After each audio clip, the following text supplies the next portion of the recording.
말씀 묵상 메시지 18번째 시간, 요한복음 3장 25절에서 마지막 30절까지 말씀을 읽어드리도록 하겠습니다. 이에 요한의 제자 중에서 한 유대인과 더불어 정결의식에 대하여 변론이 되었더니 그들이 요한에게 가서 이르되 랍비여, 선생님과 함께 요단강 저편에 있던 이 곧 선생님이 증언하시던 이가 세례를 베풀매 사람이 다 그에게로 가더이다. 요한이 대답하여 이르되 만일 하늘에서 주신 바 아니면 사람이 아무것도 받을 수 없느니라. 내가 말한 바 나는 그리스도가 아니요 그의 앞에 보내심을 받은 자라고 한 것을 증언할 자는 너희니라. 신부를 취하는 자는 신랑이나 서서 신랑의 음성을 듣는 친구가 크게 기뻐하나니 나는 이러한 기쁨으로 충만하였노라. 그는 흥하여야 하겠고 나는 쇠하여야 하리라 하니라. 아멘. 여러분, 오늘 본문 말씀을 보시면 예수님의 공생의 사역과 세례 요한의 세례 사역이 어느 정도 기간 동안 겹치는 것을 볼 수가 있습니다. 이럴 때 한 갈등이 일어나게 되는데요. 세례 요한의 세례 사역과 예수님의 세례 사역의 권위가 누구에게 더 있느냐라는 한 유대인의 질문이 있게 됩니다. 여러분, 세례 요한은 시기상으로 예수님보다 먼저 세례를 베풀었던 자이고 예수님도 세례 요한에게 세례를 받았기 때문에 외형적으로 보면 요한의 세례 사역이 훨씬 더 권위가 있고 능력이 있었다 주장하는 것이 당연지사일 것입니다. 그런데 문제는 뭐냐 하면요.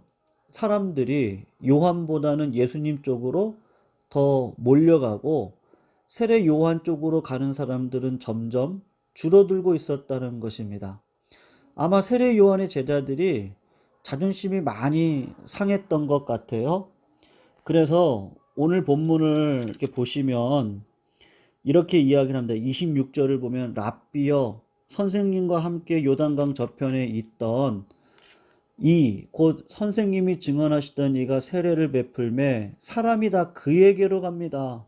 여러분, 자기 스승인 요한을 향해서는 랍비라고 하는 극존칭을 쓰면서 예수님을 향해서는 뭐라고 이야기를 합니까? 요단강 저편에 있던 자라고 이야기를 하고 있습니다. 아마 세례 요한의 제자들의 마음이 굉장히 안 좋았던 것 같습니다.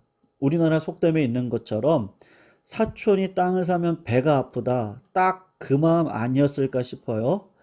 그런데 세례 요한은 어떻게 대답을 합니까? 27절을 보시면 요한이 대답하여 이르되 만일 하늘에서 주신 바가 아니면 사람이 아무것도 받을 수 없다.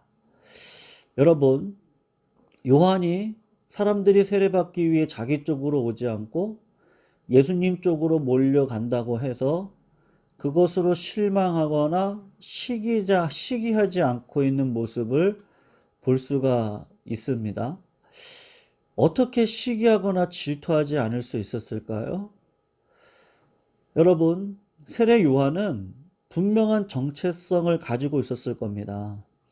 예수님의 사역의 포지션과 자기 사역의 포지션이 다름을 분명히 알고 있었을 것이죠. 그래서 28절을 보시면 내가 말한 바 나는 그리스도가 아니다. 그의 앞에 보내심을 받은 자라고 한 것을 증언할 자가 너희다. 다시 한번 내가 누군지를 밝히는데 나는 그리스도가 아니고 그의 앞에 보내심을 받은 선구자일 뿐이다. 여러분, 이 말씀이 얼마나 엄청난 말씀입니까? 사람이면요, 누구든지 이런 유혹이 있는데 인기가 올라가고 자신의 지위가 확고해지고 누군가로부터 존경을 받게 되면 다 이 경계선을 넘어가게 됩니다. 마치 아담과 하와가 에덴 동산에서 정해놓은 그 선을 마귀의 유혹을 받아 넘어가 버리고 마는 것처럼 자신의 영역에서 최선을 다할 때 행복한데 그 선을 넘고 싶은 마음이 있는 것이죠. 여러분, 결국 자신의 사명의 포지션, 내가 누구인지를 분명히 아는 정체성을 알았던 세례 요한은 예수님께로 사람들이 몰려 들어가는 것을 시기하거나 질투하는 것이 아니라 오히려 어떻게 합니까? 기뻐하며 외치는 것이죠. 29절 말씀을 보면 신부를 취하는 자는 신랑이나 서서 신랑의 음성을 듣는 친구가 크게 기뻐하나니 나는 이러한 기쁨에 충만하다. 여러분, 유대 결혼 풍습에서 신랑의 친구의 역할이 아주 중요합니다. 혼례 전에 중매자로 활동을 하고 신부를 신랑에게 안전하게 데려다주는 역할도 합니다. 결혼식에서는 신랑의 들러리 역할을 하기도 하고 실제적으로 결혼식의 사회자가 되기도 하고 결혼식을 주관하기도 하는 것인데, 세례 요한은 신랑 대신 예수에게 그런 친구와 같은 역할을 내가 하고 있는 기쁨이 있다라고 이야기를 하는 것이죠. 여러분, 결론적으로 세례 요한이 뭐라고 이야기를 합니까? 그는 흥하여야 하겠고 나는 쇠하여야 하리라. 여러분, 세례 요한과 예수님의 나이 차이는 고작 해봤자 6개월입니다. 둘 다 결혼하지 않은 채 30대 뜨거운 열정을 가진 청년의 시절을 지나가고 있습니다. 특별히 세례 요한은 기껏해야 1, 2년 정도 사역을 했습니다. 젊고 유능하고 수많은 제자들이 따르고 그의 이름이 한참 뜨고 있는 단계입니다. 출신도 그래요. 세례 요한은 제사장의 아들이고 명문가 출신이고, 예수님은 목수의 아들이고 갈릴리 나사렛 가나안 집안의 출신입니다.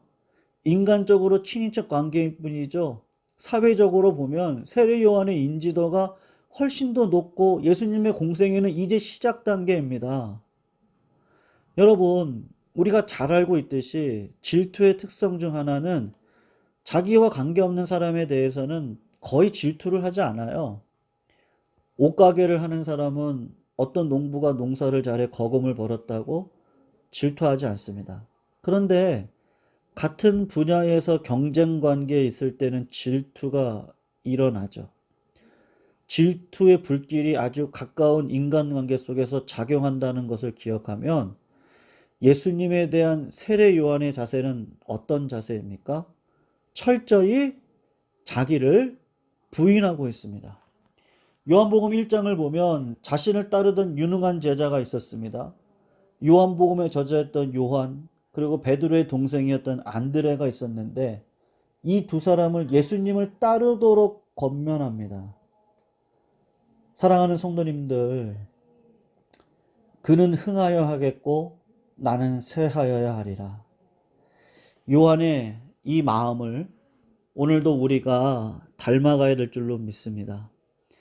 이 세상은 자기 중심성으로 가득한 욕망이 지배하고 있는 세상입니다. 시기심과 질투심이 항상 많이 있어서 남이 잘 되는 것에 대해서 박수를 보내는 것이 사실은 심히 불편한 시대 속에 살아가고 있는 것이죠. 여러분, 이럴 때 우리는 세례 요한처럼 그는 흥하여야 하겠고 나는 쇠하여야 하리라, 어떻게 이렇게 살아갈 수 있겠습니까?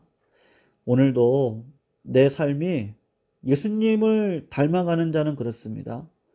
자기 중심성에서 타인 중심으로 내 삶의 중심이 이전이 되어집니다.